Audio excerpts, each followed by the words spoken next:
good nti nkranza fo na ka say omunsa nkomusika ndo aba no monto nti amaye ntuma nto abane sabre no nti Ghana fo ina to no 2015 omudom to 2017 okay and I don't so 4 years nti da be say time bi nti ye general this level election no the 2 years no so moto mu de nti yambo brand be ya na nkranza north and nkranza south so moto mu de and ye wo 26 electoral so a omusu seat na vacant nyina no dodo na ye sebe nyame atonsa fra omu ena emumienu de omatu kwan ena few of them so no 2023 years ntumi anwie election no na yesi ne yenka ho ntimba ya na zankomodi na mbepese ne Ghana for this omo nkranza north na nkranza south no afi no mso bia so anyambo brother omato omo asame election no chombeto no brother ebe Peace FM. okay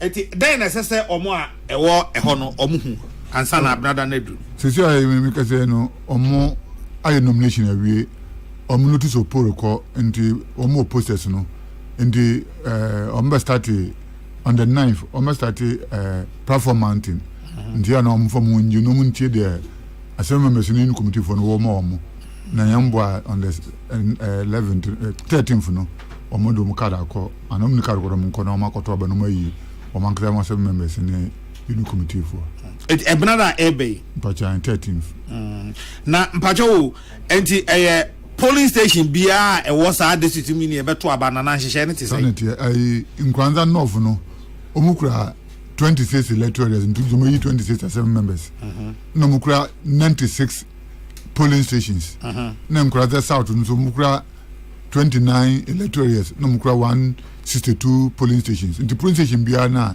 one nkwanza north another one nkwanza south no moto abanibi okay enti abanum brother ne nkwanza north ne south sanity and there were 26 electorals so omo asem members ewu anase omo tukwan omo se be feel any by election any by election enti moye north and south no must have by election aka ho and the by election the electorals nkwan unit committee nkan ho by elections me be say asem members M26 both north and south yeah and the Ghana there and cover 10 regions and so brother na oh okay do na mi no ka tell me obia no do support ko do no do support ko do mo ho ndio o mo ya aware say o be by election but say Ghana for na so nim say na ekoso nti na e be say nim de nkomo okay na doc ansa na maybe so dey chat work ran nti Ablekman of mo ye den oh Ablekman of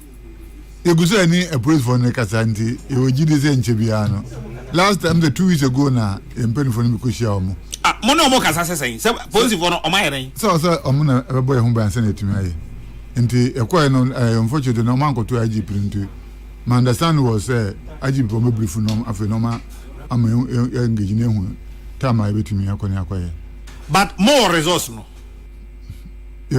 times ni edufa return of session be chire no but are you saying say ECI ready say munya protection am open am betimi declare Ablekman North sana commission adwini chire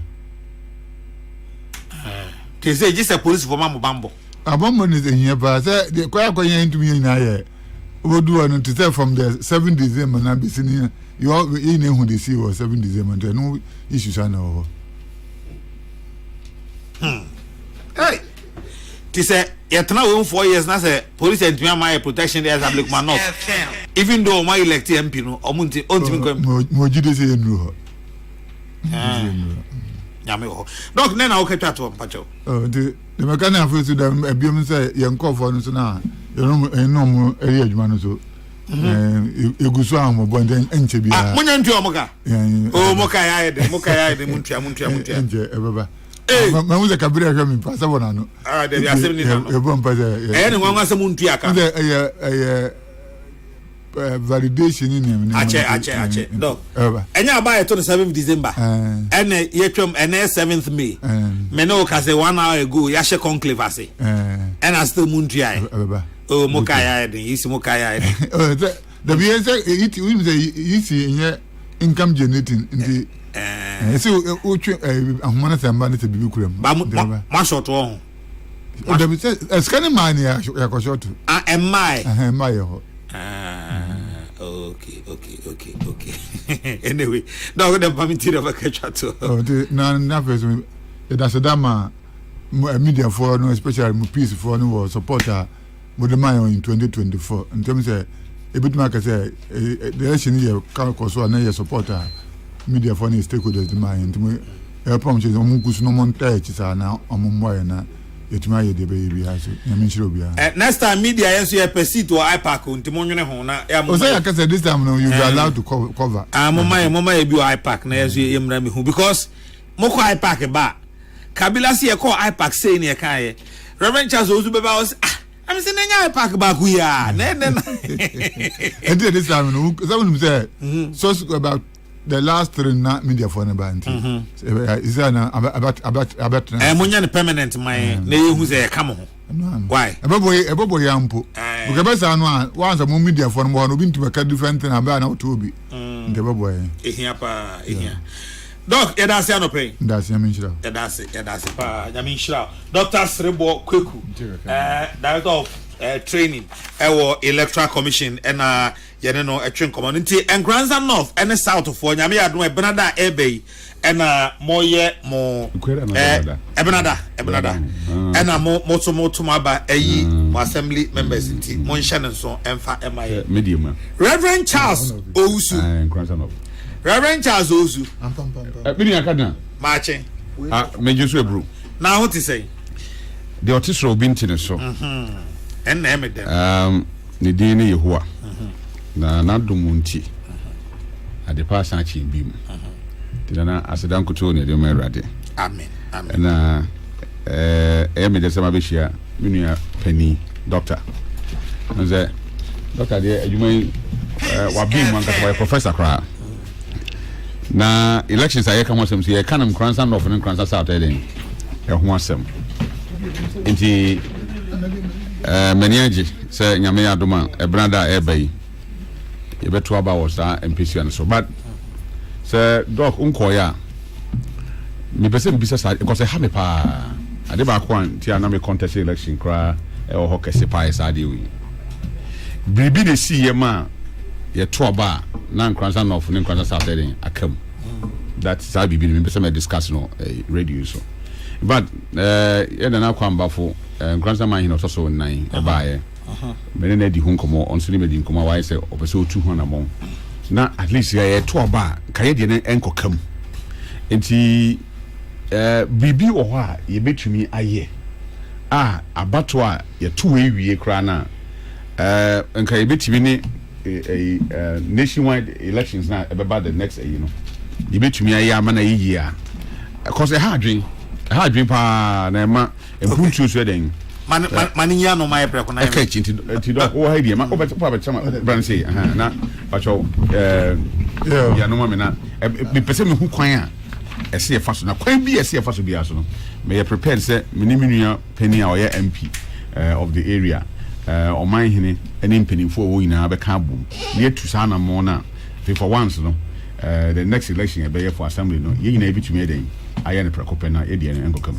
yo me da say we me personal the me matu hu ne say o dey yin ni say o to aba na o so nya 4 years into be ato man 4 years na untumi kasa wate o te ne bre no so na the me matu say so mo town no so 4 years na president betuma ma executive instrument be a be more extension na so mo no go beyond the 4 years no okay and na feel like and there's no synchronize Martin minimum how legit it is beside Martin. Okay. But won't mean tea or my trouble mundo. There's some for it to mudi. Yeah. But if they want to go, if it was a contaminant with the main one there, no, so there should be some form of extension. Oh, okay. But that's the part because what can I say? Like I say, as I say, a petition the seat of government.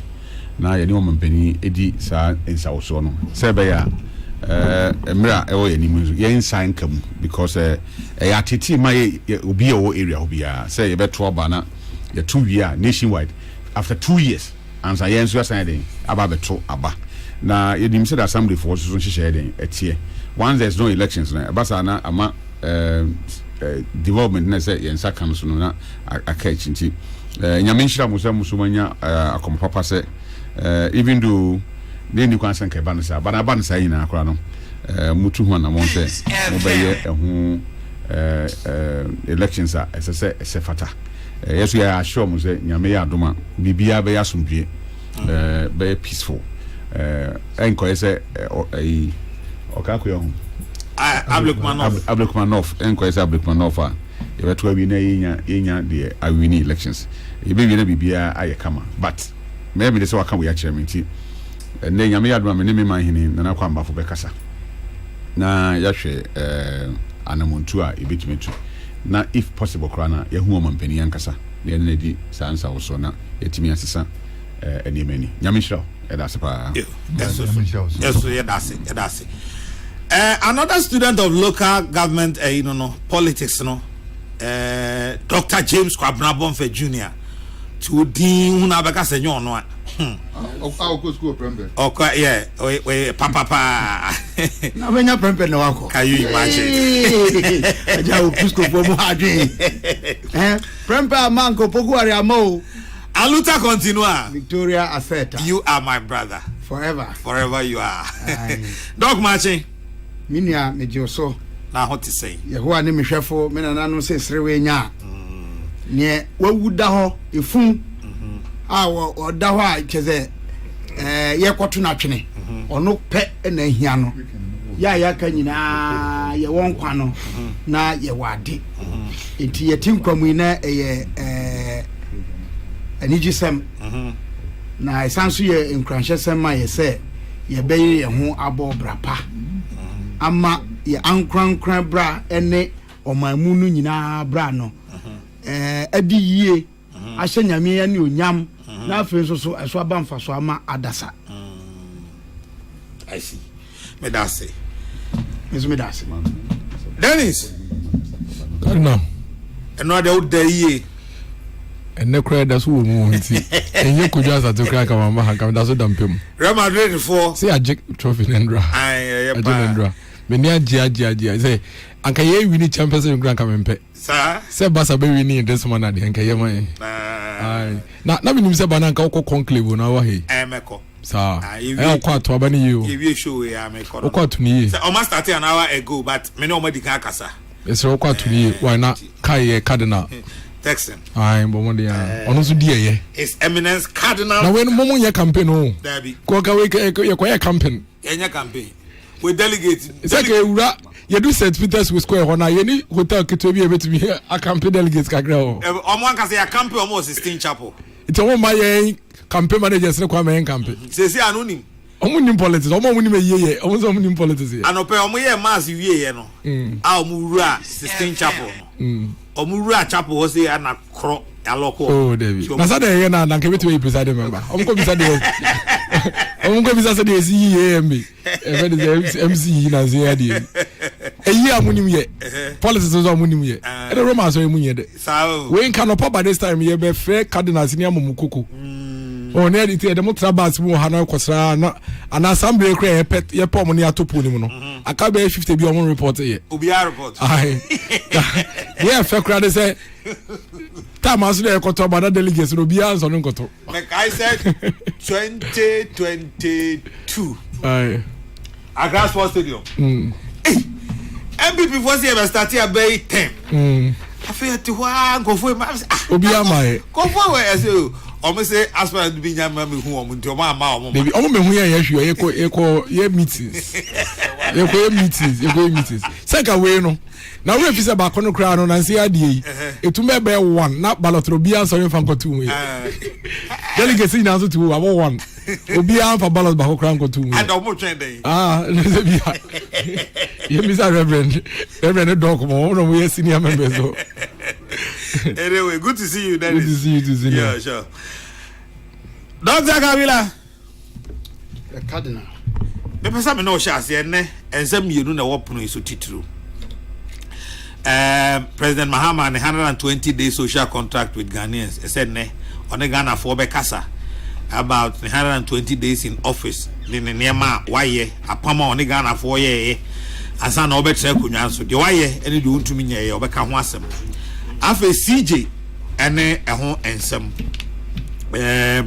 eno a said ya unim no asemo a honorable Eco Vincent asifua e de koda Supreme Court no 3-2 majority decision almost say there be president Ntwana Adwuma na so suspension na Eco epesenka omo revoke sa suspension no court no na anya adwene wo ho chance me mpese ma chichiro ba bia wa opese wo sha ase free bia no ekwan eda ho na metie wadwen kire e wo ho na ahwe ba bia edi ni nyina ebefa but ma menka wo se yenuanom a ewo ahafo etie o Kentinka 96.3 FM ya ewo goso ene radio station fofora abeka busia na ewo goso no ho Kentinka 96.3 FM eno ewo ahafo goso doc amintio yo cardinal me da si bebre wo kwan a wone production for mo ama me se me medi sa mo ibi pajo twe no my ha but ansana how don come on ba no wow for some fine some can just say tell Dr. Kabila no prempe long talks be here today tell him senior no west kuala wa yeti aneti 100 days 120 days social 120 days social contract mampani ne Ghana for bidding komo anyumre sana waka ti yantwa na mampani mfa na no desem metudwa na yenhwe self assessment a ono a waye na afin so ya yenso de yedi eni edi ekira yehu no yetimi adi nkomo no yi eni se yetu mampamrika bia de eye me de ba ko wo ho eye se say na sentem asset declaration oma ayi kokobo say bribi necessary say match necessary nka omo a wa pa wonum nyina no obia de na japade ne niam a owo odi tudwa na ebinum anye ama say odi ho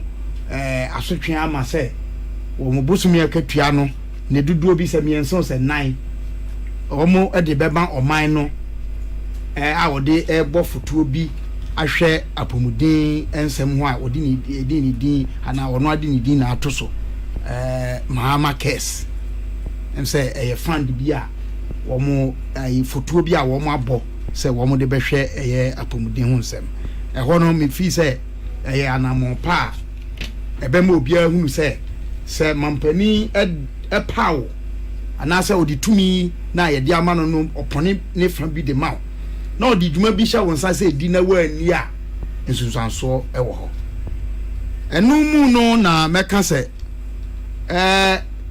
otro eye asem bia anase potokasa mu ye beka ne se sentence ye wo emu koma ne ye wo emu full stop ye wo punctuations awodo ada say enyina ho awodo a ewo mu a yedidi dwuma enu nti na oha eni aduonu de emfie nan mu no eye kakra bi ti ye behwe say de aka anim no ne doso o kari no hu wie ne yeso ye hwe e de niam atoto nsani ani a me gidi ye pa say ye nyina ye betimi akire ya adwene afa sedi esi hu oman no efa enti e ho no men kasa bebre de meka afa ho ani se atwen mu ene ewo na wotwi mu wa kata anase da ubo krata graphic eye me Monday bosomi da toso enum o say ministry working towards SHS visually impaired mass curriculum as a disability researcher no ade a me hu ye ma anika ma hunka me na mente hu nsem bi ada nti me hu ye na me say wow is of interest to me say wonu mu a sabi kwan bi so wo mu enhu ade yie se de nipa ebi ayi we se obi hu ade efa no ye de ye tintim kwan a wo mbefa so asua eye ankontabuo anasa akonta se be ya wo mo so no wo munim die fa akontansem ho no atimi akonanim me chekire ni ba ko a wa beye me mentor anasa utumi fo pa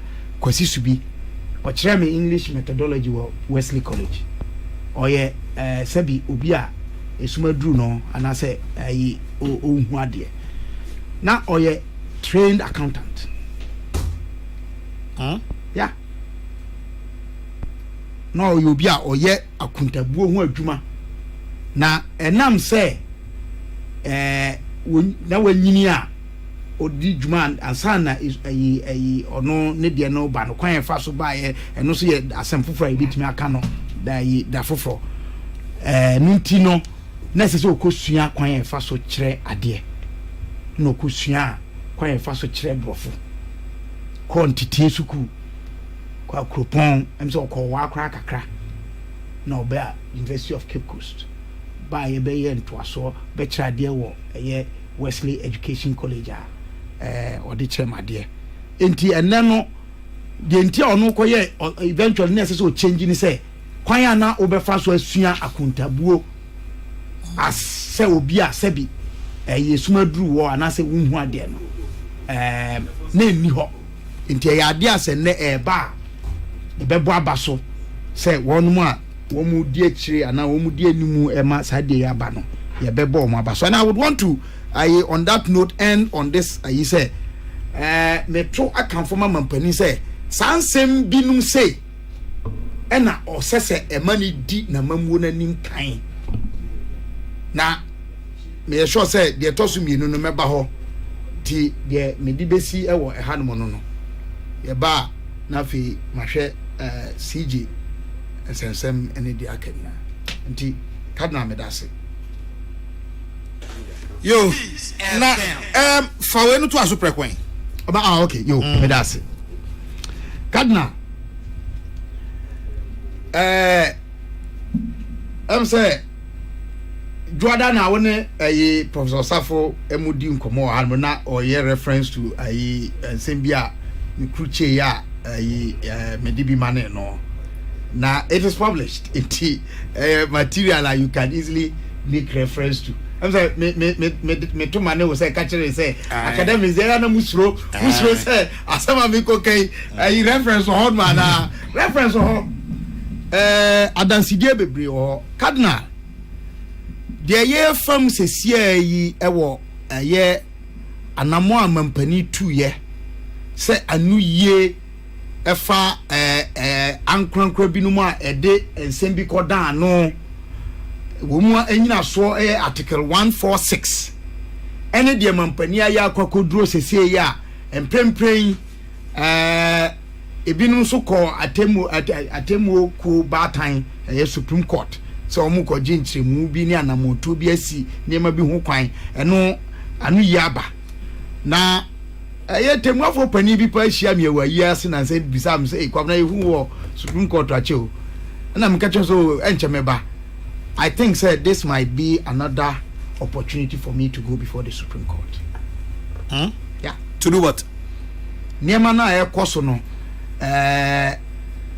yes say it nema biase na ye hu eti enema Professor Emeritus Professor Fiajo Commission 2011 or client in the Constitutional Review Commission report na government white paper ana mampani dabre no ye mampani abedi akire ono so kade to so hu hia na hu hia say ye na mampani bra na all pre to me or can say article 146 hono esese ye 200 na mo bi and na afa so justices of the Supreme Court dodo e wo hono mo esese ye nya empempenso bi me gidi e pass esese ye 2 anamo bi no ansakra na ne ye koso yi yakọ asama edawa pon so sesi ayi se edimu enimu eno de mano mintimi enkomu kese de meka enie de di kan o hwe kwan aye fa so sesi ayi a e kame akoye se F4 so obey Chief Justice D. Since obey any other justice of the Supreme Court. That's what we appear to, the tangent on which we are now. If you look at the route or the route that President Mahama and his team have adopted, yes, one. Yeah, manaka miya kwa yese F4 so obey atemu kuo ba tanu titreni anado dano no F4 so obey na disin say atemu afo na ewo no nyina na obey omu bia di the threshold. But that cannot be, or it couldn't have been, the intendment of the framers of the Constitution. The medical canon. They told you, they are causing a nyasam fufra, the edika ebony. It appears, say, your man penny, I would draw a warmer ba, Ninara, under this Fourth Republic, appear to have had this challenge, except maybe Mr. Rawlings. President Kofi Apenso, Mampani Mills Apenso, Ena Mampani Nana Danko Akufo-Addo Apenso. Now onu nyina wo hwe adanse e wo ho no a, they were very careful. Omu hwe yie pa se, tokro bi de yanim na ya nto ye bo ahwa ne yakotom. Enti omu hwe omu na muntu yie pa. Edentia. De ye wom sesi ya yesi amamra na nya adwuma na amamra no se ye wo tumi enkrabata miensa. Na utie won ma benfo ane animdifo wa mamuo mu kra wo de enkrabata enan ade to so nan kra beka ho eno da ubofo ye ka no ehia pa Edmund Beck eno theorizes had in the I think 17th century say the fourth estate of the realm Monfama and adidi mu a ba me kra me de me defeat beka ho the citizens activism and a citizenship action. So what I say. Enti yenyi bi mfirimu. Na miensa na edi nkan na ye kan wasem no. Na no speaker okaye. Nti me twi omanfo adwene akotrimpo bi. Se ye to abayi mampani. Executive Giordano no. Ye to abayi members of parliament. Na wo mo akoyi banodafo a ye friend speaker. Nukwe womni say Speaker of Parliament no ye nto aban yi no enya na anu ya eye Sechina Beji ene Alajete de ena Bejina thank you Bejina Sechi right honorable ene the right honorable Peter Alajete ene the right honorable Michael Kwe ene the right honorable Bagbe ena anu die ya akanse ba ya check speakers eyana ye ntan to omo so aba na aba no kra wo hwe se de omo si to no no a ana se de esi nominate mo omo fa na it cannot be the same as say de to aba yi president ana ye to aba yi members of parliament enyepe no enti enyepe enti de ono ye to aba yi no a endie enti so a ye to aba yi no eye the judiciary, head of the judiciary, the Chief Justice. Neno no mrano chese ukoba bia sa neti o. Mampani na yato abayi no. Ono ene paw nipa no. Na mrase bajafie na yato abayi wo mo no. Wo mo so akọ ayi akobisa akọ tutu nipa na no. Aka jetum se ofata. Ansana ayi ye yamana sai se omeye timafo pani abakosem ene nhyehyeye wo nyina wo se ntiete sa se ho no ho ye kron kakra kron free se enye aba ye to keke ama obia se obni pakro no ye nimdifo wo mramu no de mra na ye adwuma enche ye kra no mfie dunum ene de to aso ana afenso so wadi atemuo anase emranu emu adwuma no wodo so mu na yedi buo ni die ma no enti no obia keke ne yeto no so aba te se de ye betumi ato obia so aba keke mana be mampani obia so aba keke amana be ye emrahye badwani no sonson ye wo ho no abakosem enti ya san hihye no ana mpani hu say ohwe article 146 bra owura ajechu oko eye Supreme Court koka say kwanya na owura Brighter Kwete ni petition say yemfa nyi eye temuafo pani no yemfa nyi na di no kwanya na ye fa so dia ye ade no no fi say enye ne kwan so apepepe no ena Supreme Court no kasa ye e kan say omonti asiemu no ansa na mampani obeje sa petition na tum no te said ye uko article 146 clause 4 no a o demand say ye beyi temuafo foforo bia onye chief justice no say chief justice or establish prima facie adanse a emu aduro enye kwadu keke kwadu a ewo nyina so prima facie no adanse a na say kwadu agina ho no mu a enya de anenan wo so say temuafo ba tan no ana pani no da no o ma yenya sa nyina so na nsana yetu agina tu kuo a wo mbekwa koyesa adwuma no na yeda na ono no de agina tu kuo no eni ho no eninti na me fi say ankomo se de asi akono madwini mu no ma mi chief justice kra opre no kakra bra wo tro ma mampani say yemfa petition bi mbre no necessary oja omomo ye if they were on a very dangerous ground but eno nyamu no mpempra me no kase kwanya so called judicial committee ya body pa judicial committee of the council of state ohwemu a ewo committee of experts no a report to moha but go to the constitution. How is that committee supposed to function? Who are the members of that committee? Judicial committee no it's not mentioned. Anti-constitutional judicial committee of the council of state nankasa no one issue a SSC edi hu komo Supreme Court. 2 Then na omugina so de ka say adanse no aba no anya bia kwadu na de bo maame no ani anu ye na mampani ma no ho kwan ma de koye no asamo a empani na wo mo se sa kwadu no ejina ho a enwo so no maame na nu ye no entimi mbonwu ana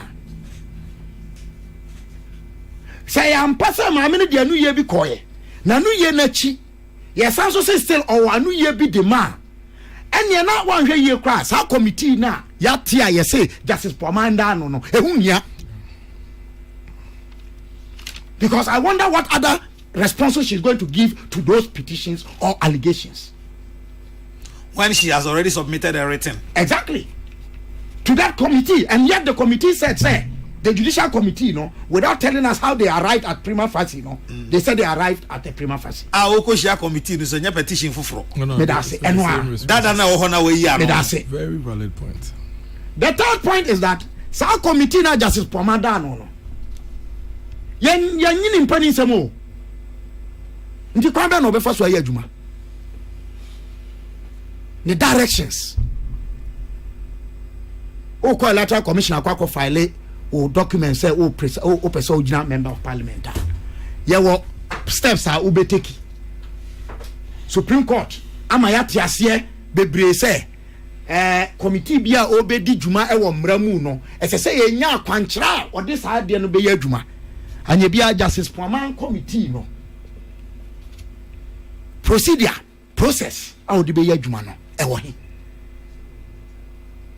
Don't forget sa committee no wie na djuma ye say mampani oni ho we de committee no be ka no ese se odi ya djuma emranimfo e wo committee no so ya mienu one more anim mra no aya miensa. So let's assume say emranimfo Gabriel Poaman any other person the other member Justice Go is it Joe or guy I said do one more anim mra no ehwe ko hunu say ade no kra ye ka say prima facie ya establish no say na enye prima facie bia nti ye mra mu no yenyi ni say emu edu I say di adwuma. They are a minority of 2. Domenefo any mienu na aka no a wo munye lawyers no. Yeah, ye do maka ho no. They are in a majority of 3. Let's assume that they say that there's a prima facie, and indeed, it constitutes an answer. Even if they give directions now. Committee na ankasa betimi decide say or no be used to kwanya or pay e de aye de opa na amamra no ene loko benkromu ana. These are issues I'm raising. Now, Cardinal, no. Ye this ankomo ya na ehu ya say ye be kan de mpanimfo aka.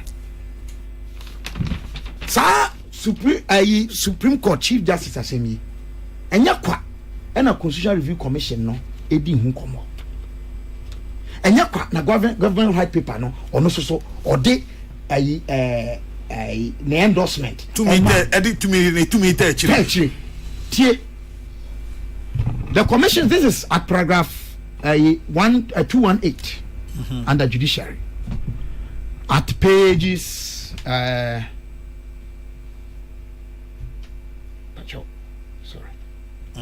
soft copy there sir. And that bombe dia ya no de hard abano. Me akra me pesa me pe hard copy no fire papa wasa so copy. Yes and also e dey chere. At page 254. Pacho, my main kind of poto.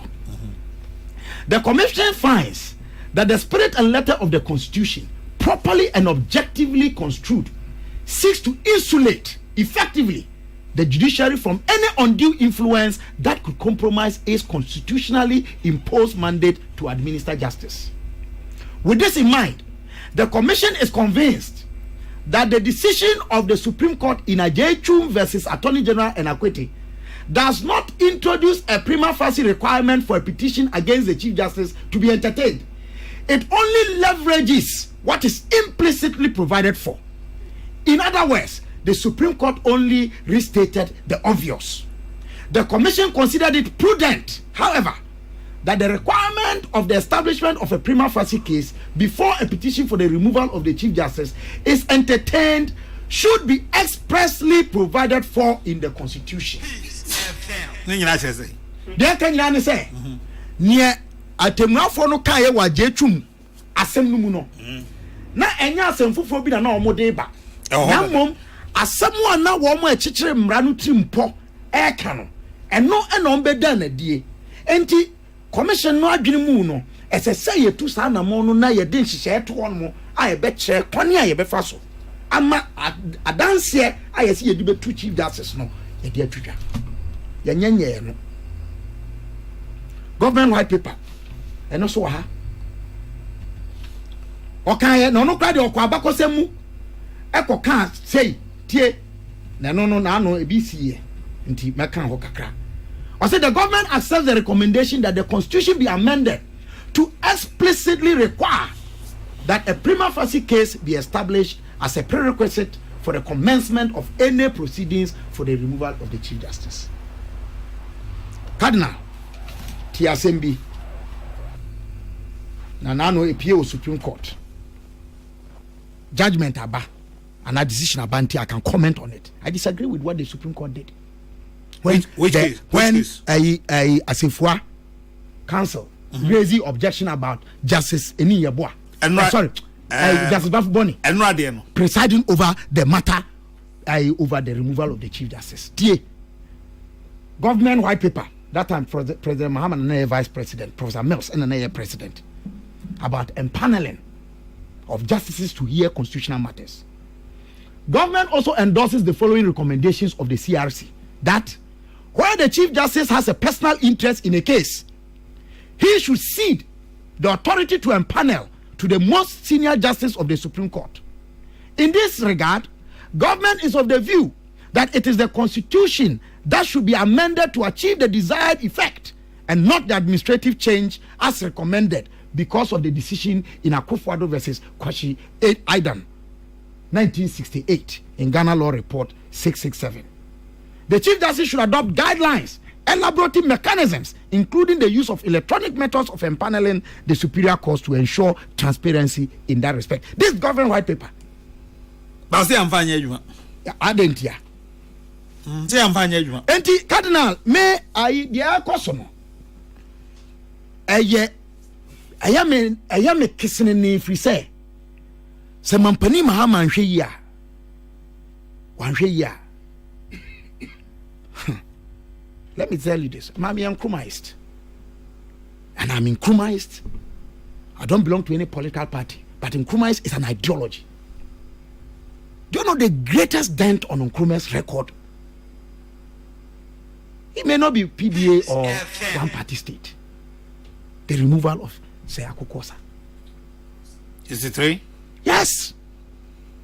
It might be the greatest dent on him. Kwame Nkrumah was a Democrat. Pass along. Osiano America, SCB or UK. Or by so the principle no G2 Kwame Nkrumah can be now voting age. You're free 25, about 21 in 1950 to expand the electorate. Nkanan can lose her. Now, Chief Justice, Yakoye Constitution 1960, the shame say, Mampani to me pam. Enti the error in 1960 Constitution can be now 69, 79, 92 Constitution. Yedisha mu say, enyafu so be yi temwa for bad time no edi. Na Cardinal, maka record Mampani Kufuor, Mampani Mills, Mampani Akufo-Addo, omu nyina nyaaye say petitions be call omo. Na me feel say Mampani Mahama, at least Professor Mills na wu kwa Mampani dada Akufo tiase papa, me chawa no pay. Mampani dada Akufo-Addo otiase. Na nka obepe addition be free omo how to tackle this matter. If we say it will be the first time under this Fourth Republic, it is. Mampani a suspended Chief Justice. I see. It's the first time under this Fourth Republic, Mampani has set up a committee to investigate the Chief Justice. To investigate the Chief Justice. When the president was a candidate with his legal team, identify challenges in the constitution to cure and promise to cure same. Given the opportunity, na hana yemi yana itwame nso. What set up committee headed by Professor H. Kwesi Prempeh? No, the all you know the time change the Mampani yeno. Are they? I'm telling you this. Oh, why? Where? We are chairman of a committee set out. But say or set up. Madam for no. And I think that he is above it. What he's doing is dangerous. Why? We are chairman of a committee that is supposed to collect views and present an objective assessment. Oh yeah, objective research. Yeah, researcher. Yeah, your positions. So there were biases. But you are supposed to bracket your biases, especially in qualitative research as such as this. As far as practicable. Yes. In fact, it is a requirement in qualitative research such as that. Bracketing. Enti wu timu pona ankasano. You don't even express it. You are required. You are enkimbered. Now, fortunately, he knows this. Ya wamra etia sadie no. Say committee bia Mampani be set up so munko yadwuma no. They swear an oath. The oath of secrecy. Ahead of you bringing your report, you are telling us what majority of people are saying already. Are you not compromising the integrity of your report before it comes? Two, who try who view about Niamana, a friend they say, Jeje ho agentre na fabrano. Now, some person who call your quadrubonia. And yet, Temuajumano, I a diama was said, and now yes is here, you know. Kiwe. And also, when I'm in court, Charles. And the Cardinal, Midima Samnusino, Miss Rao. The committee of experts. Now, Susubribi, Nana Santi, Omudano, no. They envisaged this process. Say, they can't keep to a be. Pacho.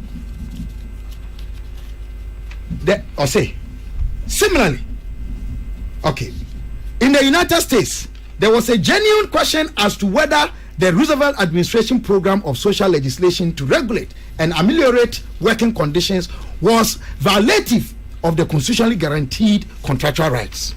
Similarly, the attempts of the Indira Gandhi government to introduce land reform in India were challenged as repugnant to the constitutionally protected property rights of the large owners, of large landowners. Thus, what the judiciary considered as a principled stand in defense of clear provisions of the Constitution may be seen by other branches of government as unduly conservative or radical posture that impedes much needed social reforms. In Ghana, the Salah case and the Apalu case demonstrated the extent to which constitutional confrontations could threaten the foundations of the political system. Notwithstanding these difficulties, the committee is of the considered view that the judicial review in all its forms should be firmly established under the Constitution, which is to empanel or put the judiciary far above the legislature and the executive in pronouncing on matters that are constitutional or not.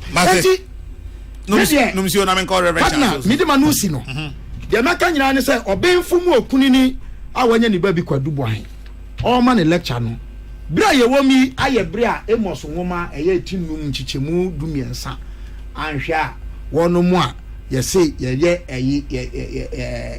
oba kan wanu atum but enye bre so say kan ni tum ni ese say ye kan ya adwene but ye nka no mrakwan so ye nka ya adwene ewo nyamisro mu ye nka ya adwene ewo nuadomu na ye ntiase say man na ye chichire enya kansie keke kame akoye se binuma dwini mu no 2024 abaye to 7 December no eye aban ntugu a soja for beye cool mentality. It cannot be the case. Mase, it was a democratically elected government and it was governed by the Constitution at all times. But that's it. Reverend Chazozu Cardinal, what's your new Cardinal? Mami tell me also the befa. Okay.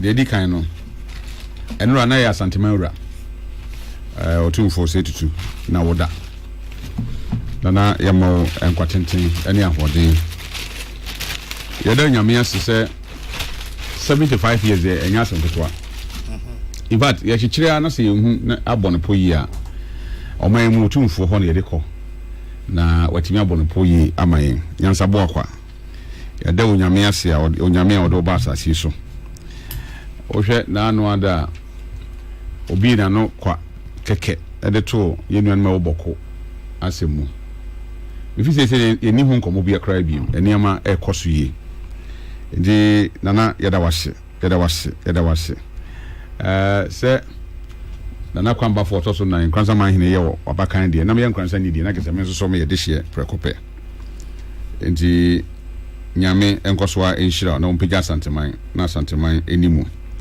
emre bi atwam yero Muhammad ya danse bi no the fast santeman ran wo se na ban edikan ne mamu ye den no no for ba bia na enye yi o to America Constantine ho just one telephone call enema daneye ti mena mefa kwan so to emrantie ne maba wafo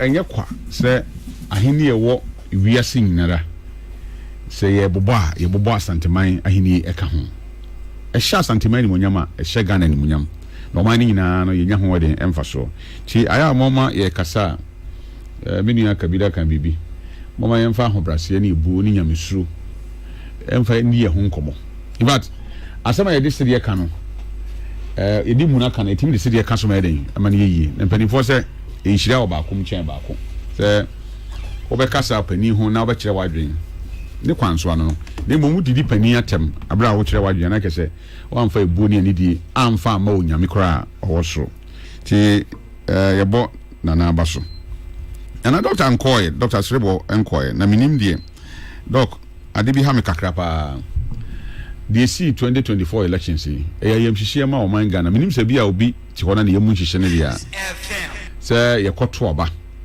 na ohwe basabasa ya ekoso polling stations polling centers ahodo na ebesi ene a whole constituency yenya obi amenyina ema omu kogina na nemu omonemu represent omo parliament no yem hihie minim hihie bi ene komodi amu didie ebize abato ayato nyina enim se Electoral Commissioner ni bi eni ho akọ polling station awode sabi weapon bi eden eko security service for na ana ebom ho ban but for the first time you can say police phone team fight to police centers. A soldier force ni hu kwan so police centers. Na so soldier ni grab ba, I just say IGP at the time. Na ebema ho kwan amoma ba. Tie de basabasa ba bibiri. Me constituency ankasa me card si ho a ade ba che but jan internet ya wa. Na mom penifo ye keka mafuru no. Ne ye keka madampan.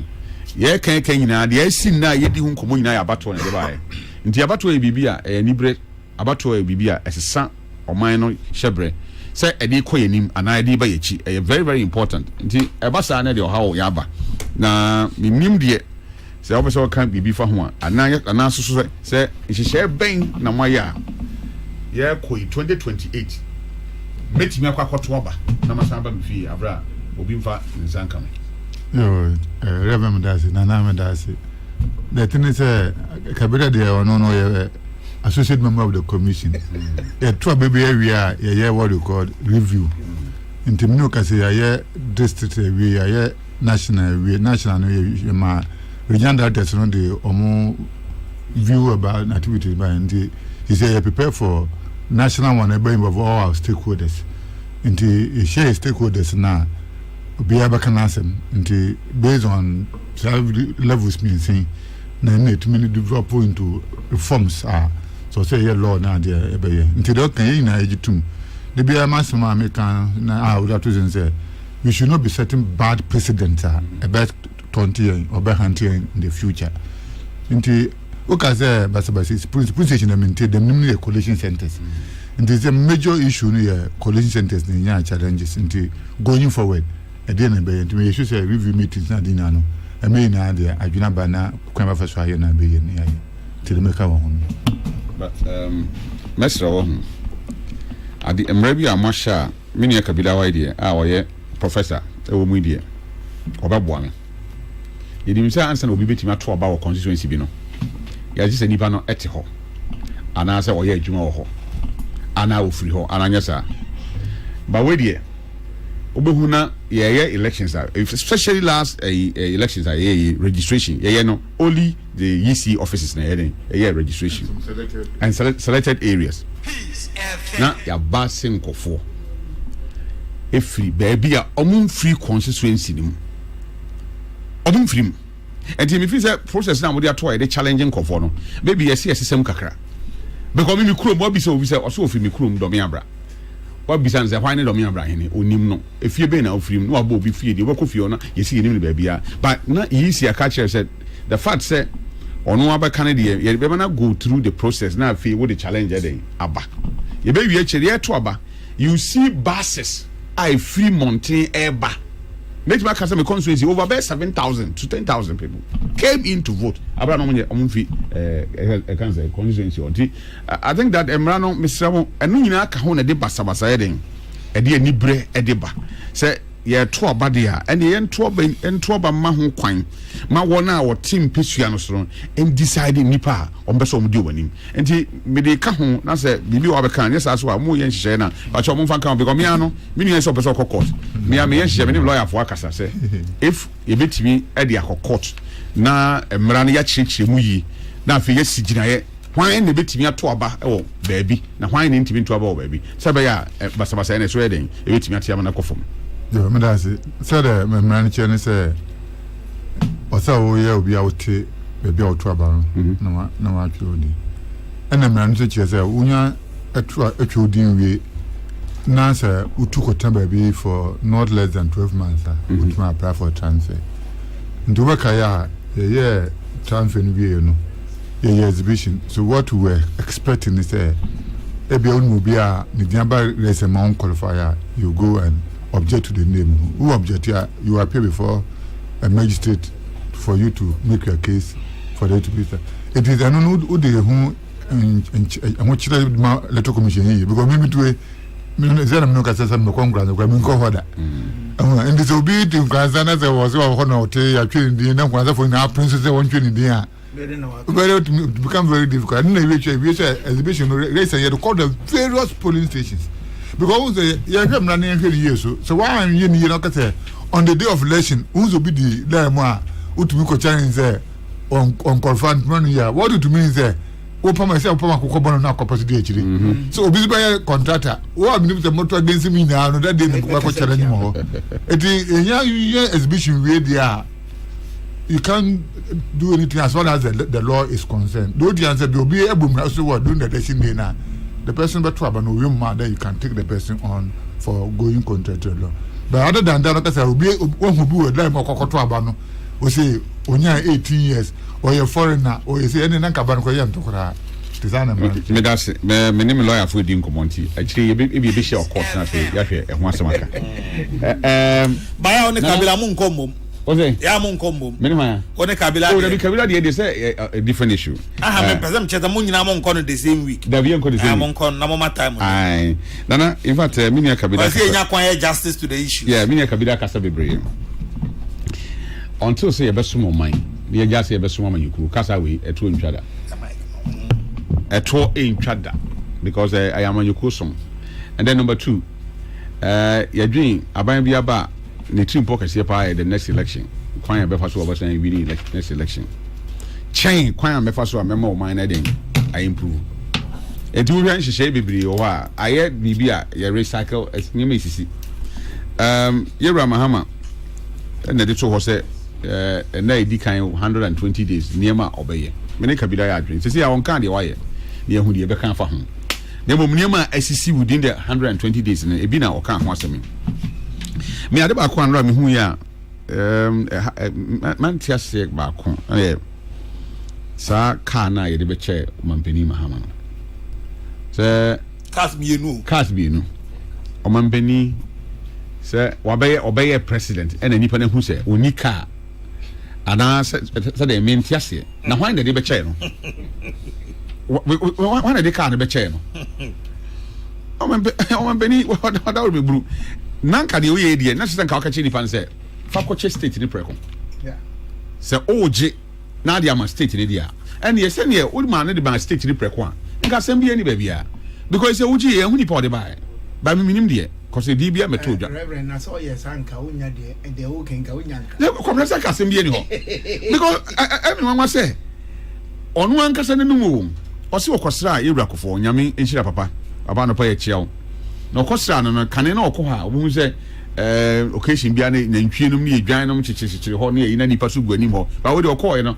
na police fo nko ane ne nipa ba mienu miensa bi ne abusuafo bi ne won nchen no just papa me ba me hu bibia wa anim ha o se an John say ya na tie so wa ban mu a se de obi hu ne kan sa na tie so ofi aban mu so a se ne tie nti wo hu ye na edu ba bi no na ono ba opposition no e ka ono na abusuafo ne na sorry and then na yonkofo kakra bi ba abra o ba fie ye to aba wie na fe de nipa na aba begu no ho enti saa nipa ye o de ka na be che na o kuro ben so wa ye gana ni ana wa ye de be ni ena obi a wabedi o mampani a o kokora ka se ka ne ho keke kora e kokora na bru be du o se bi di mienu aba be che no at the time o ye president ana o mampani so je na o se o meso me di amamo enti na ne mampani o di man de na man famra preko na mosusu mo pekasa o ba ko a eh friends o ye ya wanye se mo koka ho asem se na waje Burkina Bay Ford wa amfa mana fa ikusin we de o de aba asem baby benefo se mi ko bi na man ka bi sonso ye dem wanje se o mampani could have said say car na o de ba me pe ba chance ya mamre mpa na obi che wade o se menye ya bi o na ba bia o mampani gina no ni gina bia no ka bia e kan ho mi se mi ti we o ba be cha mi kwa wa mfa makra mi ba be fa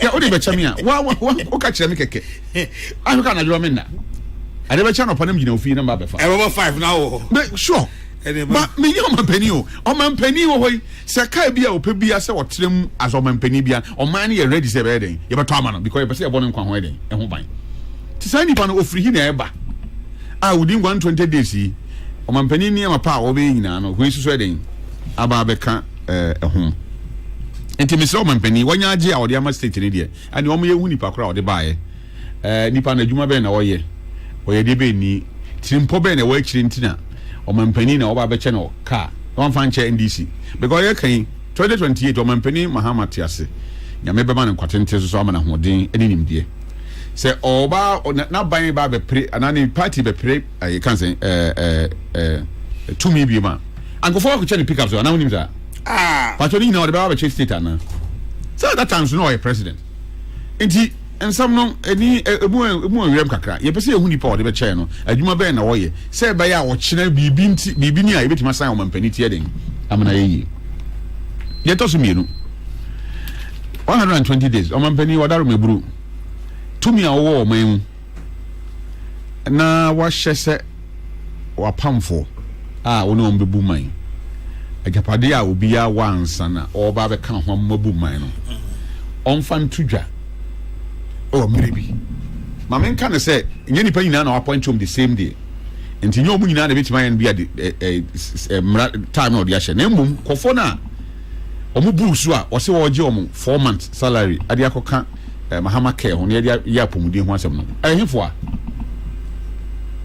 o mampani am ye hu ba mi gidi se nka o mampani se o pese o punish om dia ne se ka wi sankofo ni na di na obi ya betena fi na amanfo hu se o manfo a wo no mu bu man ne manfo wi na hu se o mampani o ka wo yo because one of the songs are now NDC dey ba power say o ka o be yo so what is hanyum na da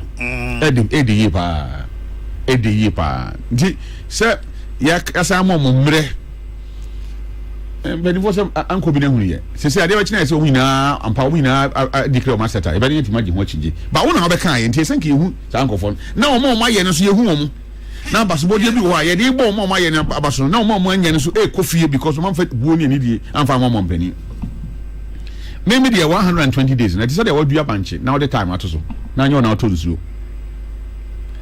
ensu ene wiase said ya setan city no nyankopon na dane no na nka ye to aba for 4 years and the moment mpani mahama nti miminim se ye be judge ne kora na nimfie nan na wiye no ene ebetima ka se mo akwapa na kofo kakra ide ma we wa hwesu yi na ye de biso eden asan ka ho am na yi nti se ankasa de o judge na enye yi because on one asset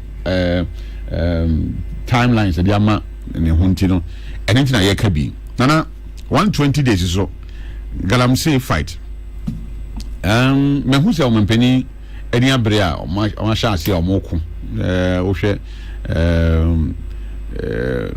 Subri Forest na nipa according to reports we nipa be 10,000 akobo mu sisen e wo kwaye numa na o mu twenua ye illegal galamsey asoja fokutu o mase any other areas ne excavators o mo chinyina na nko mampani ahyase ne ma ekoyi na mbom no kora nyame anim sede na galamsey tie ne eso ntie da bia kwa na eden ekonenim enti megiri se o mampani aye na dwen se obebo o man na me nyina ya ko atia eniam bone yete sa e wo se nyeda kopa ne editu ase mom de me pese me hu se sa adwen pona yewra konzada de to dwa metimo no sa ho na pese mo pani da o mampani be sa den na me hu se da na de yetu galamsey ase awie we need forest protection unit of the Ghana Armed Forces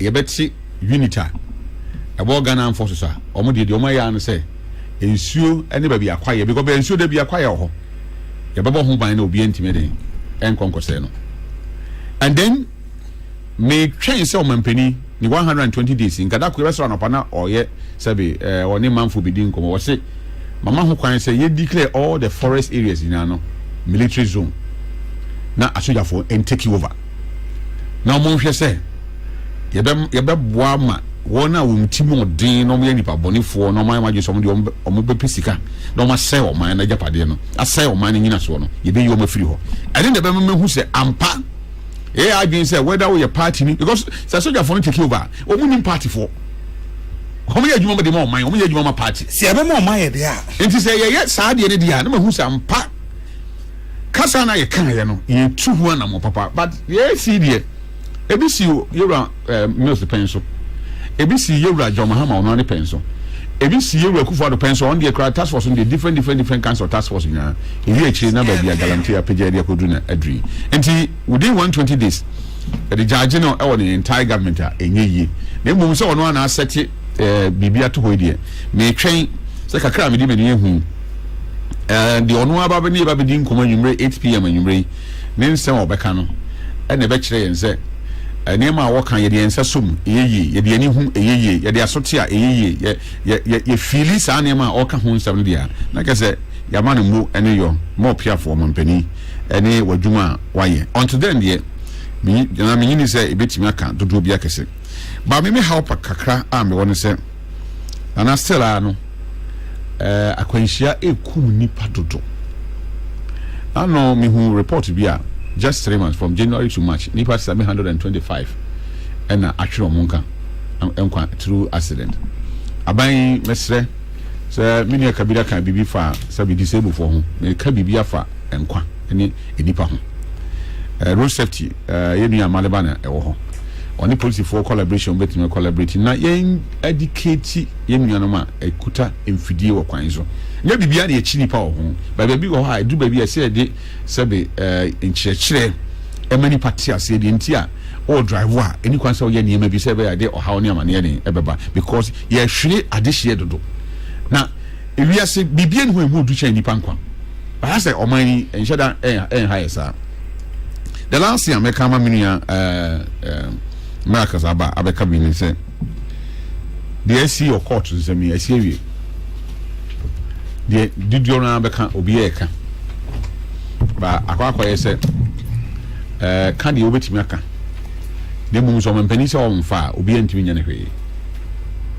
court akọ ye hu se de nsam si kọ ne yi media de me kan nyina na say nipa numa tina ma me na sem so no enti asa so mzo ye nipa mampani fo se yonko da oda maka mesi me nyaaya anka sanse mo nyina anka ay nkoso aka bi wo ha da nipa ho a obetimi de wo apepa an kwa ye plastic surgery kura be san babak aka bi dangerous aka dangerous scar bi wo ha toni pa ho a dangerous ti oman ya ye chichira ye chichira manyoku na ochire nso wo ho nti na ban bia so ntira akonya so enkosi wi ase wi ye de ye ne ma bia mesre se mo ma nwi da ache ho iba na de me di twato nse tumi ye hoho na tumi ti sesika otimi kwasra obi ama ne yeye ene tumi abasra NDC na no ne obi neti ene wa free nchan abasra NDC ebi amre bi bedru so na wasan shift ya kwasra obi foforo so ti benifo se emre hoyi ye din kaso me dase so me dase papa nyame enka ho okay so Dennis enough so the crepa and say me I was enjoying doc lecture Kabila it will be very honest with you na kaminya yanke nano ka reverend card ne dey na ka sama na kasa because to the bia you have nothing useful to add name bi naka any yam che na oh so do nim say o pam me na na o man ba that's why na see asa maka wa sama ma etu dey etu min ka asa me etu min fa asa mun ka asa na usu na nkwa wo ha na to fo kotum etu min fa asa mun ka asa na usu video na o say ai na mute asa mba na mute kwa ku ya bo say sa temptation we me tom da bia because you see card now me person temptation we pa Sir Chief Justice Nkomo me better last week but before we there no o mama Kokrokoo king e dey free dwunase e na we dey ba no antim say dwunase na ekumase anase se hwe dwunase o say already over 51 generals have been forcefully retired because President Mahama appointed a 2-star general. No, okay, then he was 1-star before 2-star. 2-star general to head the Ghana Armed Forces. As president-elect, without power whatsoever, he set up a so-called oral, which body and whose work has become a terrible precedent. Now, he is on the path to the removal of the Chief Justice. If we fail to stop him, he is hell-bent on that at all costs, constitutionally or unconstitutionally. President Mahama should slow down. The year from the grapevine. Sir, you yati. Musa Abatwa, Dennis Mibao, but just three. Musa Abatwa was one say. Nana Okese. Tell Reverend Charles Usu that it is not everything that deserves criticism. President Mahama has shown strong leadership by holding his appointees accountable on asset declaration. Balancing discipline with service through fair sanctions is enough. This is the kind of principled governance Ghanaians expect. 120 days have been remarkable, successful because almost 95 promises have been fulfilled. Musa Abatwa and Odui Efri. Musa was a mechanaba. Asawasi. I see the 120 days as one of the resumed continuous doomso, revocations and terminations, rising unemployment, violence and indiscipline, double tongue and principled conduct by the rest. By the way, what is it with cars and President Mahama? Kanazoi did it in the past, and now we have 2 vehicles. What brand are we talking about this time? And who are the donors? Samuel Pine. And Ubisa we are not pay. Dennis. Met me up on time into the fact. Mate. And when you first out the bay, me to meet me into the materials here. The TN say Chief Justice NDC4 Omani A.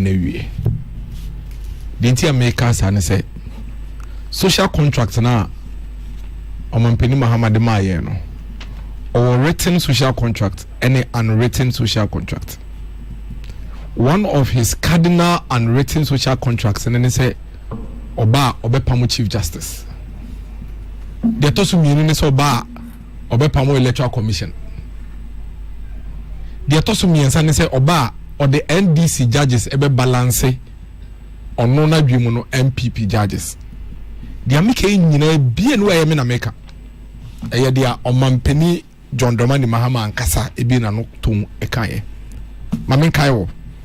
Okoshia NDC lawyers ewo who NDC lawyers no association bi. Ono mushia no ensem mienu o katro mu ne se ono na dwimu no ye man ni judiciary no ehwa efi te se esiesie no. Nanso on Jim dise ye betumi esiesie no with the same Chief Justice. Okay, and brand new opposition leader. No, there was another meeting with the NDC lawyers. I don't know. I think he did it on Zoom. And TV3 for capture, sir. We know the story. Or say, on no dream, no, yen judiciary, no, and then yen apex court, no, Supreme Court, no, and you're made up of political judges, people who are tainted with politics. More partisan. Now acquire one-sided NDC phone ready to be elevated to the bench, and that he needs to balance out the bench. The video is there. I've shared it on my wall. It's there. You see, Sawoka say, Nasawoba Abem, within your first 50 days, who solicited for petition from one party for no uncrovo. Now, the petition, bro. Now, bro, fictitious, frivolous reasons. Now, we say some. Now, what kind of what say? Petition ya the buy in some woman ya. Me miracles. I mean your lawyer ni. I mean ni legal counsel team and change on the Jubilee House. Why establish a prima facie? To send ya dog na. And you're not establish a council of state na establish. Oh, that's a yes or nobody can hands and we are their cost. Or no, Jumane say or Jia or the Bama Council of State. That's all the name ya. Over to me, I don't know the buyer. No, there be. It is not for him to say so. No. Oh, there be. And there antisa. Sanity. Go and read Article 146. Sanity. Antisa. Nyabutre. Cardinal. Constitution family. Mudia chinya men kan mama. And I own him. My main appointed counsel. Doc. With the amount. 146. 146. No. Or say where the petition is for the removal.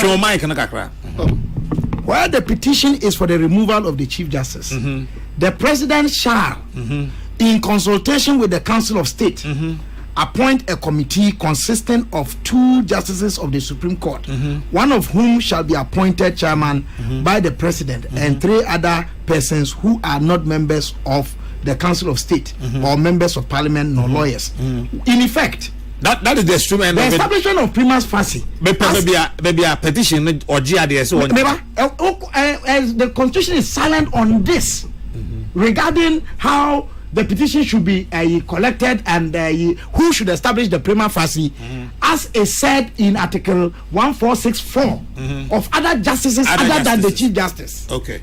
No, can for Mami Hadia. For no say where the Chief Justice decides that a prima facie case. Miracle or L. Where the Chief Justice decides that.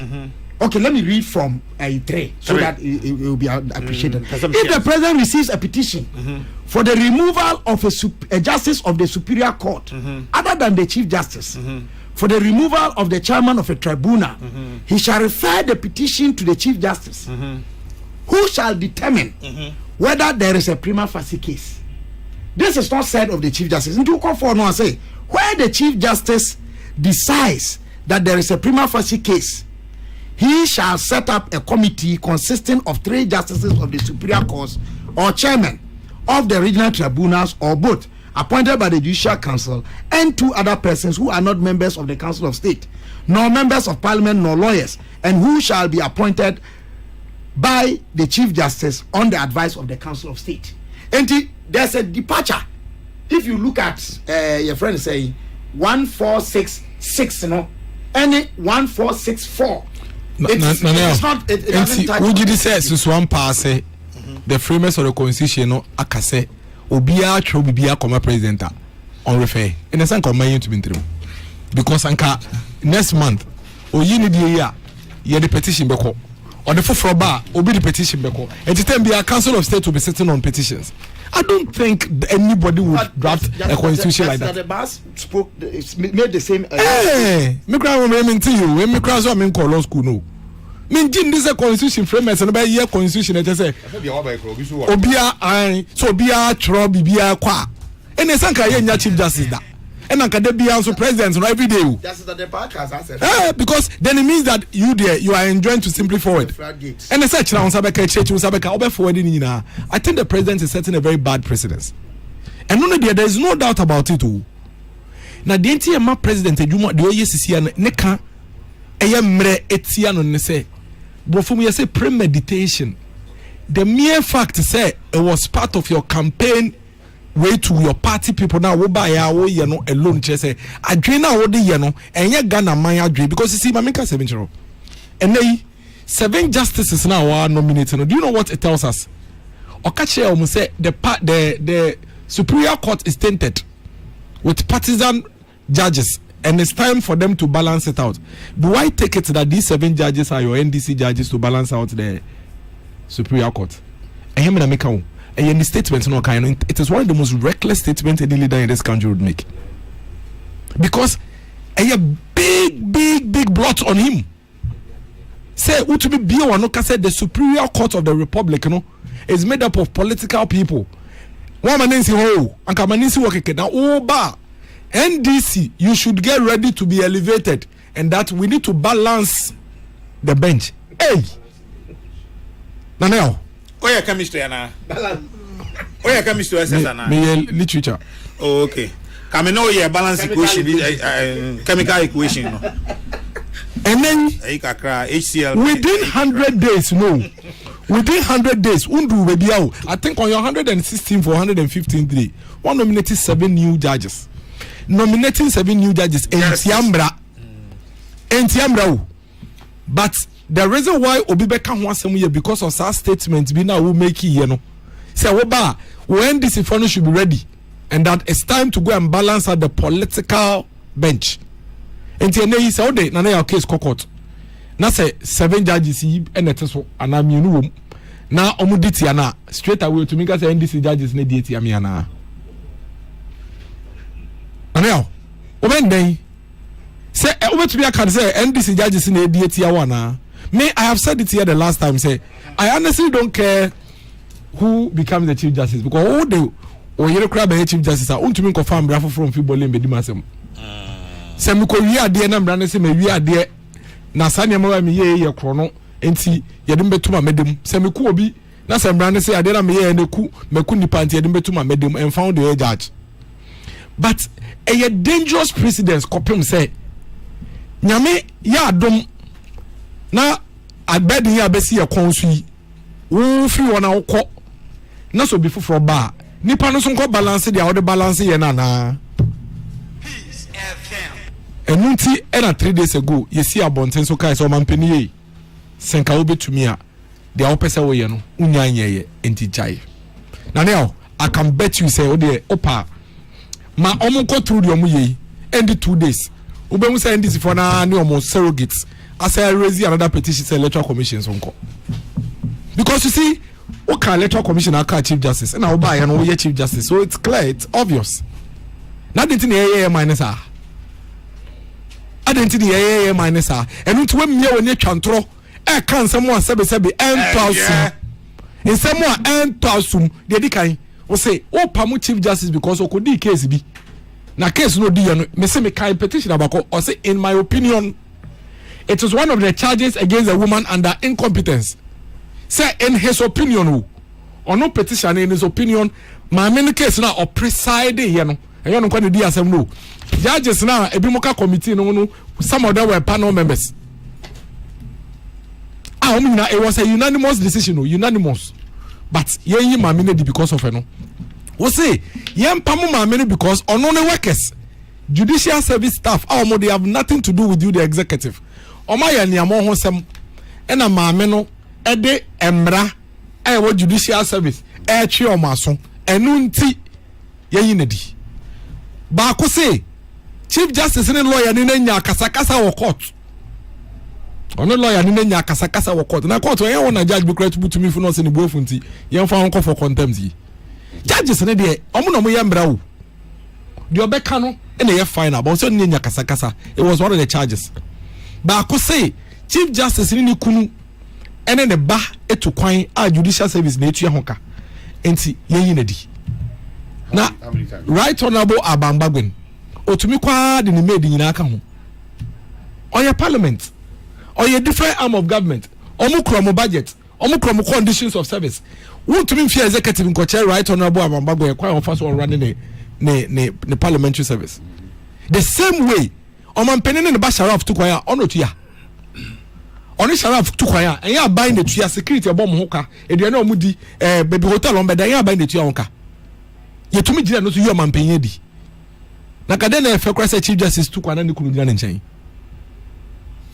ya mra na yefa na ye try say so mampeni to kwaya first lady nkobi enso ye ntua honka de bia ya mra no che me bebia wo a che say say if first lady kura to kwaya ne ntua ka tell me where in our laws that says that even when the first lady is traveling taxpayers for ne ntua no honka by abeji atum say efe even on offices na efe o se anu nti ye fa chief justice we enye ni pabo ne semo a na ne yaw senye di pabo de sempa de na memo obi agina sanema nan amabobo yisu a kire wo say me sa competition na based on sanema we nti yen fa chief justice di na nwanwa sa wo so wan kan say petition no ba ko say time wa Abambagwe na afedo marking case no ko ai ena be ka ye Abambagwe enyi case na no nti na ni senka court no bua no me ka ye me say anu nti obi say in his opinion anu nti e kan wo say yen fa yima me na di na ma me no kwa na tena case no so committee members no kro omote committee na won se omfedi maame na asem no na ebika ho ena omubu asem no unanimous enti ne nyina ne sen dia make nyina ne se yesro mampeni onyanye enei also the 7 judges NDC judges ebe balance bench so akoso no yi mami fi ho a na che se de omo year 1982 judges no enu bia no maye no 2025 only that 82 ne de ye be fa me nana Cecilia Krantin fifia o ma ne banufuo ni ekobo ntu ene yihu no ba we de eye bloodless coup intinka be ya adwebrew onjai medema no si no dia me kan say in the last 120 days o man we yenya asumdwe nya peace of mind ye na me yaw yeah fa no shada that oh na emisa me time na sontra oh ko any next week me ba o me 50 minutes because so ultimate next week me sha obo say nya me ya adom na ultimate duru ha before 8:20 but remember 30 on internet. Na some brand the mo bia na say yeah o mo doctors in kan because doctors why you say what is the law? Me ko register e Ghana Telecom e ye me ko ye bia ba. What is the law? E ye me ko ye bia ba o de bi ntaso. Me ko ye bia ba. Cardinal. Doc mabon. Cardinal. Doc. O na ka me ka ayi me suggest am miracle say. Ayi emra so say. Wo mo a edwen o man ho. one more drain kwanya ye betimi afa so adi nkomo ama oman yedi aba ye kire ehun akwankyere ni nyina wo ho. But this is the time to deepen the conversations about nationalism and forward looking. And the Center for Citizenship, Constitutional and Electoral System, census. We are going to lead the process to create that critical. We are open for it. Let's develop that. Reverend Charles Ozu, Minuano Medasewate. Dr. Sriboku Yambra Penny, Medasia no pay. Yame Aduma Benade Bisha on Kranza, near a offense saying this assembly election. Doc, wo we dear. So, Mamma Quine, dear Meba. That's who Baba heard me chairman, my dear. Dennis. Fa inter a offense victory na oh they want you to me we crack a me the law is what I see.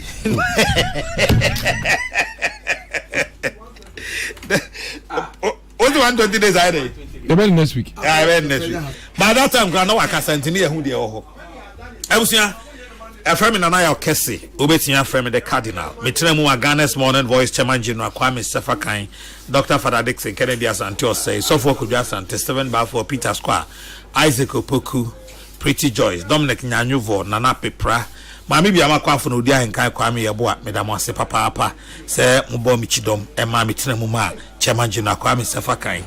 Na said ye, Medica Boma Maniano, many a penny, Anachiriba Minu, enemy. Anya the baby ko na me adoma ochena ene ebedi na wotwe da no ewo asante akropon enti menua odi ahenkan kwame yebo a ochena ne fiada obehwe akiri kopem se nyame ya adoma yebe kwa kudi na wotwe da no na yaba ya na mobo mpaya na mwakai enyina me do bia so ase nyame shiro bia